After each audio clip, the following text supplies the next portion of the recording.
Welcome, folks, to the voiceover livecast number 10. We're just getting this started.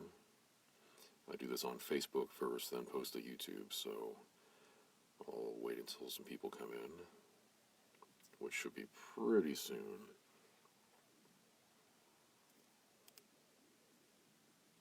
We'll see.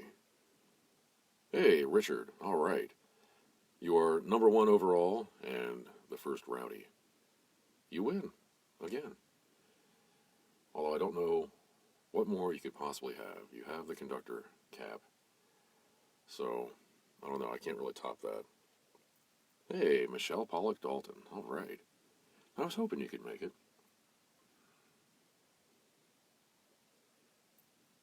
I'm going to be recording from a previous book that I did about a year ago. And once I really get cranking, I'll explain why. Good morning. This is going to be a little different, because you're not seeing my face. That could be a good thing.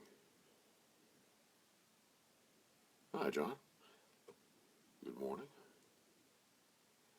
We're just getting ramped up here. Want to give people a chance to, let's see, to get in here. Oh, and he left, I think. I don't know. That's interesting. I get the notification when people come in, but they don't tell me when they leave. So, but then I have a little number at the top saying how many people are watching. Still trying to figure it all out. At least this time I'm using the front-facing camera, so I don't have to worry about that backwards stuff that I always have to fix. And sometimes don't do very well at.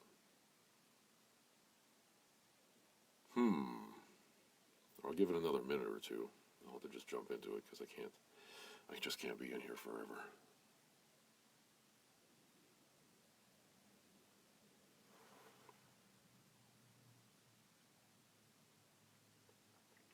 See, now it says there are 3 watching.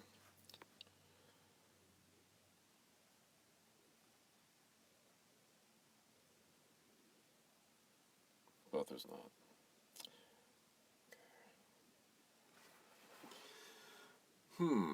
Richard, where are the other rowdies? They're late. So, okay, I'll kind of ramp up here. So in voiceover news, I did just complete a new audiobook that my pseudonym is publishing. The author is loving it, really ecstatic about it. It's her first audiobook, so things are going really well, and she had some specific notes on characters that I had to kind of redo. Several rowdies work. Well, I know that doesn't bother Alicia. She tunes in usually anyway. So we'll see.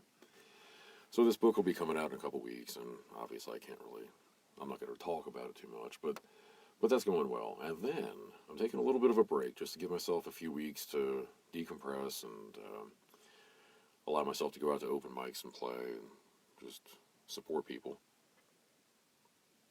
Hi, Thomas. But then I'm going to start book 3 of the Out of Africa series. And Michelle Pollock Dalton, the author of that series, is online right now. And we have the first 2 books are out now. And I will post links to them, as I always do. Out of Time just came out.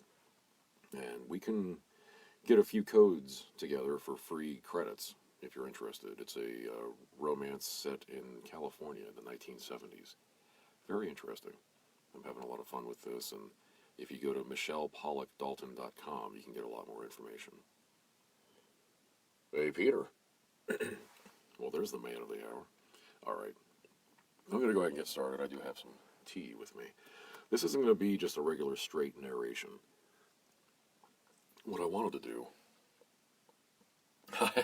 Peter, I am not Ricky. I don't know, that keeps coming up at different places over the last couple weeks. That is so strange. Hey, Charlene. There you go. There's another rowdy. So what I wanted to do, you're looking at my DAW, basically my editing software. So I'm going to narrate some, and I'm going to show you the process that I go through. I'm going to read from a book I narrated last year called Androcide by Eric Stebbins. And the reason I'm doing this particular one is because once I finish book 3 of the Out of Africa series, which will be 3rd week of August probably, he actually just contacted me a couple weeks ago, wants me to do another book of his. So we worked out a deal, and I'm going to get that done in September. So about a year afterwards, but he's got a whole series of books. Hey, G.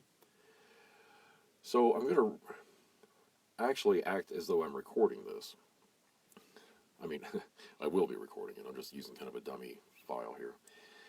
And you'll see the process I use when I make mistakes. I'm going to do instant pickups. The process I use is called punch and roll, where instead of just using a continuous stream and then editing later, if I make a mistake, I'm going to go back and fix it. And so I'm only going to narrate just a little bit. And once I'm done with that, then I'll show you how I put it all together. So I'll go ahead and get this started so we can make some progress. I'll keep it as real as I possibly can.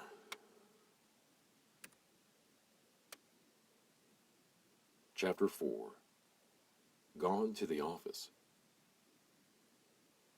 Grace Gone pulled the rusty Jetta to a stop in front of a rundown block in Astoria, Queens. The car sputtered to silence, and she glanced at the bent sign beside the curb. 2-hour parking after 9. She'd leave it the whole day. The traffic cops only cared about Manhattan and other upscale locations, where the fines got paid, where you wouldn't get shot. She yanked down the sun visor and slid the mirror cover to the side. Passable. Bordering on graduate student, but it would have to do. Besides, without clients, what did it matter? She flipped the visor up, gathering the river of black from her shoulders and stuffing it into a ponytail. She tried to suppress the afterimage. Vietnamese features on a Chinese girl brought schoolyard bullying in Shanghai. Photos populated with pale skin and a mouth forever assuming a pensive pout. Gone couldn't abide makeup, but longed for more color. She always looked tired. You're always tired. Okay, that was a mistake. So, obviously I don't talk about this stuff while I'm narrating. It'd be kind of silly. But that was a mistake. Let me make this a little bit bigger. And actually, I do need to turn my speaker on. So, you're probably going to hear this since the... hey, Tim. Since the camera's right on it, and I would never have the speaker on because it just generates too much line noise. You're probably hearing that. But I need to hear this while I'm doing this part. So, I messed up there. Let's go back a little bit. She always looked tired. You're always tired. Okay, so that's a mistake. So basically, for the punch and roll thing, I'm going to eliminate this. I don't want to worry about this later on when I'm editing. It's just too much of a pain. It makes the editing process just abysmally slow. And I did that for my first maybe 2.5 books. And switched to this method, and it's just been a lifesaver. So I'm going to put it right here.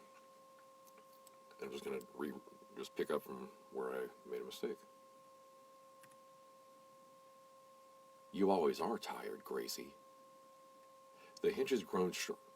See, there you go. Maybe I'm in mess-up mode now. I did the first couple paragraphs real nice. So, just keep going. The hinges groaned harshly as she opened the door. Her left leg stumbled and jerked from the floorboard as she swung the right leg over, planting it on the ground as an anchor. Falling was losing its novelty.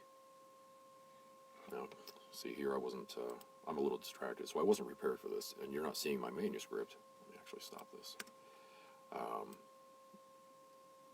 Trying to, I can only see 1 page at a time. If I try to do 2 pages at a time, the text is too small, and I can't fit everything on my screen, so this sentence goes on to the other page. So I've got to kind of look over there, see how it ends, and then do it. Where did I leave off? Right leg over, planting it on the ground as an anchor. Okay.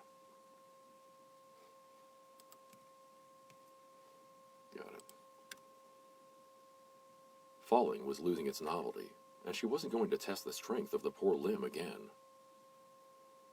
And then here I was on the other page. I gotta click over to the other page, and this kind of, there's better ways to do this, and I know there's other like scrolling methods, but I just haven't been able to find a good way to do it for me. Always try new things though. Grasping the steering wheel in her right hand and the seat in her left, she propelled herself upward. Steady as she goes. Gone closed the door, prayed for a desperate car thief to pass by, and limped from the curb to her office door. A bright new sign hung over the entrance, black lettering on a white background. Gone Investigating, LLC. She unlocked the door and eased her way inside. Spartan, musty, and creaky, her office was the converted husk of a family home. She intended the living room. See, that was a little quick. I kind of intended, didn't sound very good. And I know that. I know how that's going to sound when I listen back to it. So.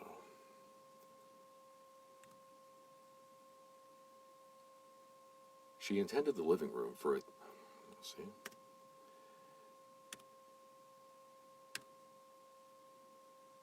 She intended the living room for the queue of clients yet to queue up. Dust covered the second-hand furniture, a couch and several chairs, and danced in the morning sunbeams. To the right, a door led to her office. Half a century ago, it had served as a kitchen for a growing family. Stripped of counters and ovens, only the sealed gas lines revealed its origins. A small, round carpet of faded brown rested in front of an uneven IKEA desk of matching color. Damn, this is getting harder. She limped toward the desk, dropped her keys and mail, and fell backward into the chair with a sigh. I almost put a little N on that sigh. It was odd. Don't want to do that. Damn, this is getting harder. She limped toward the desk, dropped her keys and mail, and fell backwards into the chair with a sigh. 9 in the morning, and she wanted to quit. Forget the fatigue. She couldn't get a serious client or case into her docket. She knew starting out was hard. She knew it took time to build a reputation. But she had to start somewhere. And how much time do I really have?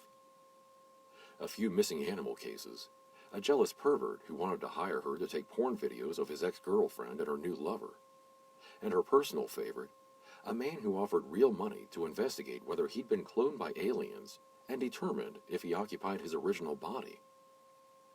Should have taken the clone case, she muttered, tilting the chair forward and flipping through her mail. He at least had money. Instead, she had bills. Licensing fees for her agency. Oh, God. Rent. Car insurance she stopped paying. Not much use for that anymore, I think. Coupons, she set those to the side. 3 or 4 useless catalogs. One by one, she chucked them into the garbage. There's another page break. She stopped, staring at one aimed at... Oh, okay. This just happens. By one, she chucked them into the garbage.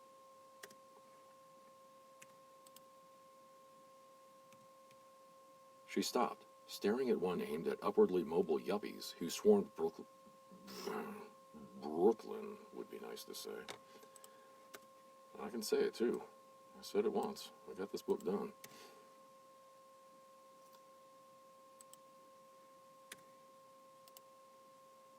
She stopped, staring at one aimed at upwardly mobile yuppies who swarmed Brooklyn and Queens. The clothes were fashionable yet reserved, attractive without being provocative, practical rather than designed too uncomfortably.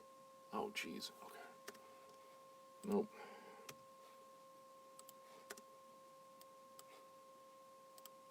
Attractive without being provocative.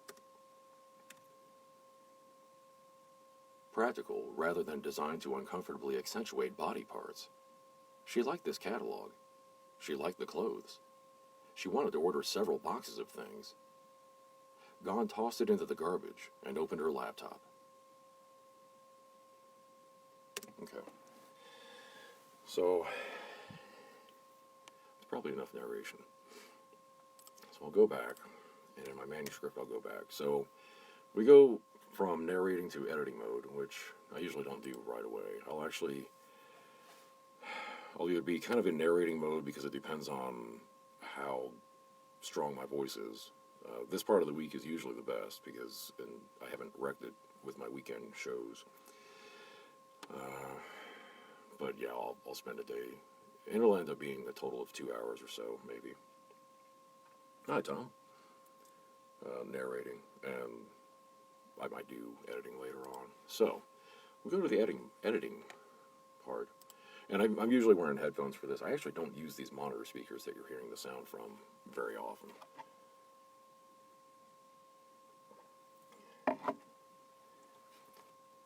And again, this first couple of paragraphs went very smoothly, so there might not be much to do.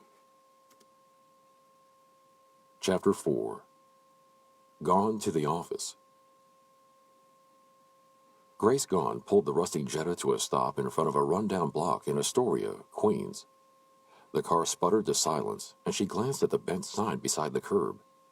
2-hour parking after 9. She'd leave it the whole day.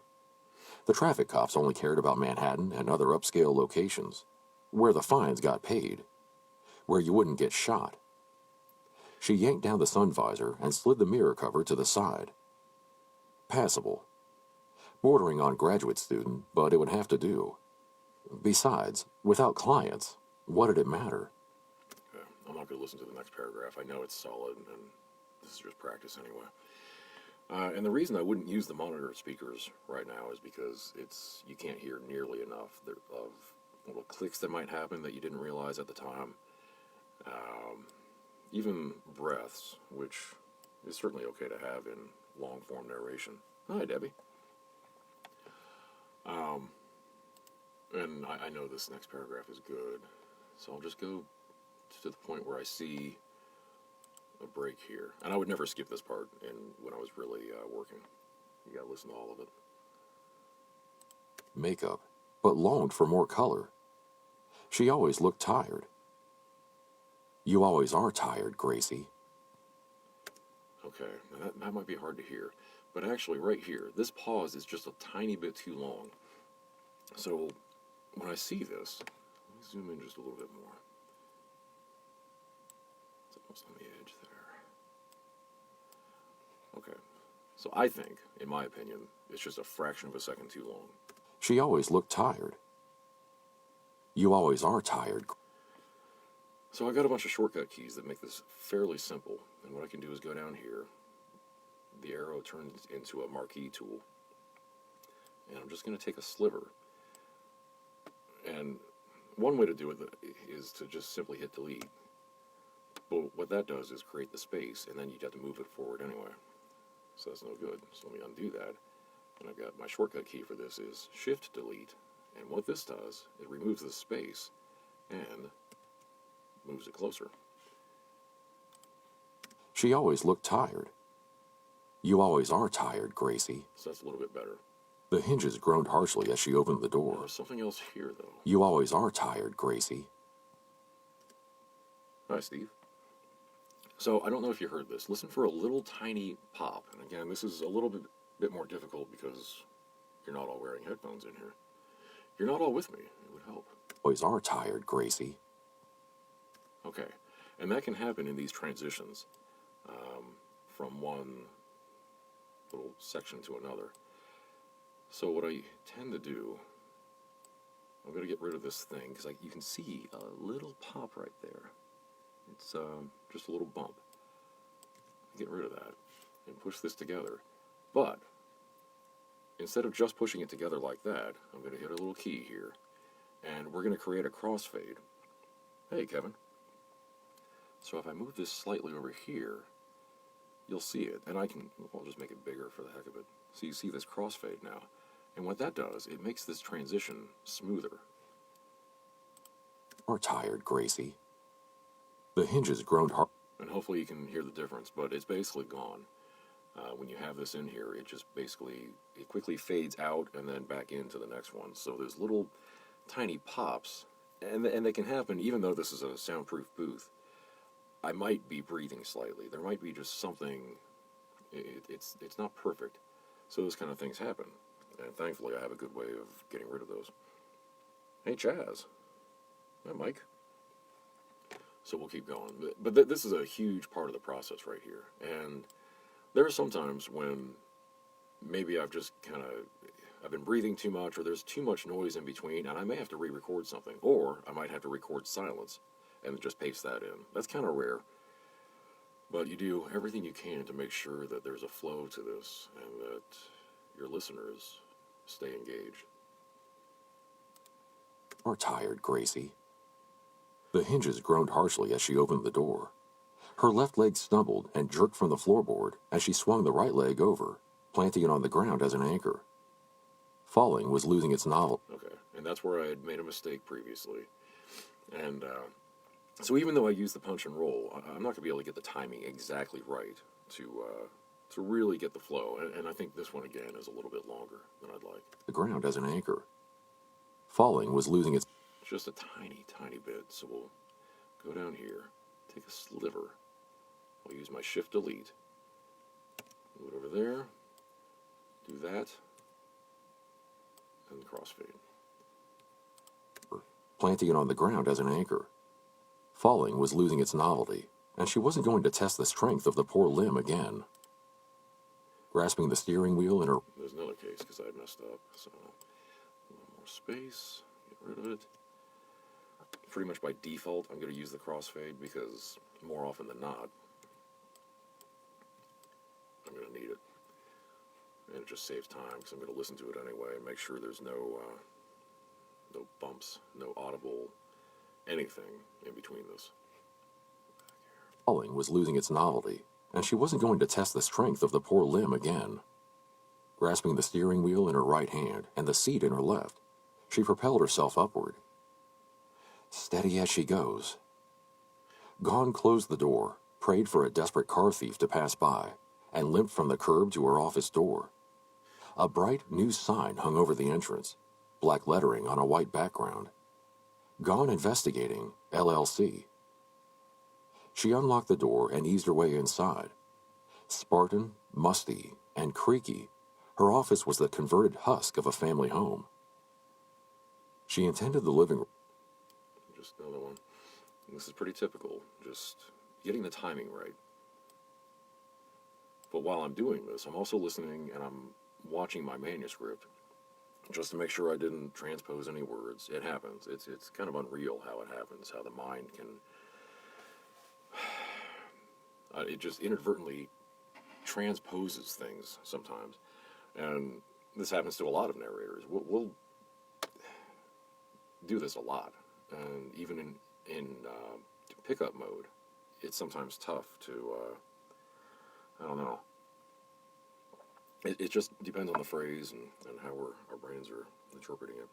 Jer Slater, there you go. So I kind of interrupted myself. I was going to chop that down a little bit. Her office was the converted husk of a family home. She intended the living room for the queue of clients yet to queue up. Dust covered the second-hand furniture, a couch and several chairs, and danced in the morning sunbeams. To the right, a door led to her office. Half a century ago, it had served as a kitchen for a growing family. Stripped of counters and ovens, only the sealed gas lines revealed its origins. A small, round carpet of faded brown rested in front of an uneven IKEA desk of matching color. Damn, this is getting harder. She limped toward the desk. Okay, now there, you can see where we have a section combined here, and I heard a little noise. See if you can hear it. Damn, this is getting harder. Yeah, there's a tiny pop there. So, the timing is fine. That's good. So instead of chopping it up, I'm just going to use my tool to create the crossfade, and we'll see how that works. Damn, this is getting harder. She limped toward the desk, dropped her keys and mail, and fell backwards into the chair with a sigh. 9 in the morning, and she wanted to quit. Forget the fatigue. She couldn't get a serious client or case into her docket. She knew starting out was hard. She knew it took time to build a reputation. But she had to start somewhere. And how much time do I really have? A few missing animal cases, a jealous pervert who wanted to hire her to take porn videos of his ex-girlfriend and her new lover, and her personal favorite, a man who offered real money to investigate whether he'd been cloned by aliens and determined if he occupied his original body. Should have taken the clone case, she muttered, tilting the chair forward and flipping through her mail. He at least had money. Instead, she had bills. Licensing fees for her agency. Now, that was interesting. Again, you can't hear it as well. I know in my headphones it would be extremely obvious. There's a little click when I said this. Oop. Oh, didn't want to record. Hang on. That's all right. Licensing fees for her... Yeah, licensing fees. There's when I say license in that part. Licensing fees for her agency. Okay. And that's fairly isolated, so what I'm going to do is stand back up. I stand when I record, tend to kind of sit halfway on a stool here when I edit. And actually, I should have been more prepared for that pickup. Oh God, I don't want to do that, do I? Yeah, I do. Okay, so I would have had this anyway. I would have been recording on a whole separate track. So I have the pickup track below. Licensing fees for her agency. Okay, so that's the only line I need to do. So I'm going to stop soloing that. Solo this one. Licensing fees for her agency. Okay. I'm going to try to just chop it up so it can fit in here. Move it right up in here. Instead, she had bills. Licensing fees for her agency. Oh, God. Okay. Now I'm not hearing any pops, but just, again, by default, I'm usually going to create the crossfade, although, yeah, they can get tricky sometimes. It's a little odd when you're pasting. And then sometimes, if an author has given me things to redo, and they might not be actual mistakes or word drops or anything like that, it could just be a tone that they wanted to hear. It might be a really important moment, and they might need more empathy or excitement or anything. So if I re-record a line like that, it may actually end up being slower. So if it takes more space, then I've got to adjust for that and kind of move everything around. And I'm not going to get into that right now, but that can be just another part of it. Hi, Rob. Sabrina. Good morning, Sabrina. You're at the tail end of this. I'll keep going. Fees for her agency. Oh, God. Rent. Car insurance she stopped paying. There was another one. Car insurance she stopped paying. I think when I said stopped, I'm hearing a click. And that might have been the from my desk. Car insurance she stopped paying. Oh, yeah. Right when I say she. Car insurance she stopped paying. No good. So, car insurance she stopped paying. So, get that back up. Crop it down a little bit just so I can easily fit it in here. And we're going to try to get it right in the right position. Oh, God. Rent. Car insurance she stopped paying. Not much use for that anymore. A big gap right here, so I'm going to estimate about how much I want. Bring it on over. Car insurance she stopped paying. Not much use for that anymore, I think. Coupons, she set those to the side. 3 or 4 useless catalogs. One by one, she chucked them into the garbage. She stopped, staring at one. So there would be another one. I mean, it's a new paragraph, so I want to leave some space there, but maybe not that much. Do the transition again. Chucked them into the garbage. She stopped, staring at one. So that's basically it. I'll, when I post this, I'll list all the equipment that I'm using. Oh, Gerald, thank you. Well, yeah, I'll do your infomercial. Infomercial for what? What are those? Those are like the 30-minute things on TV, right? Let me know what you're selling. So, yeah, this is, there's not a whole lot to it. I've been doing this for a little over 2 years now, so I've had a lot of changes, especially early on in how I did this, but this is the most efficient way that I can get it done. And generally, so that whole process that you saw from narrating to, well, getting this done, so let's say I finish a chapter, then I need to render it, make it an MP3, so I count that as part of my production time. I generally work on a 4-to-1 ratio, so it takes 4 hours to produce 1 hour of audio. So I think in this case, Andrew's side was around 8 hours, and that's fairly typical. 6 to 8 is what I usually work with. So 32 hours. Might have actually been longer because Andrew's side had 83 chapters, and they were usually 3 to 4 pages each, so it kind of made the rendering process go a bit longer. So anyway, I hope you enjoyed that. That was a little different. I'm going to try to keep doing different things for you. Next Thursday will be the live music livecast, and we'll be back in the booth in 2 weeks. Thanks for watching.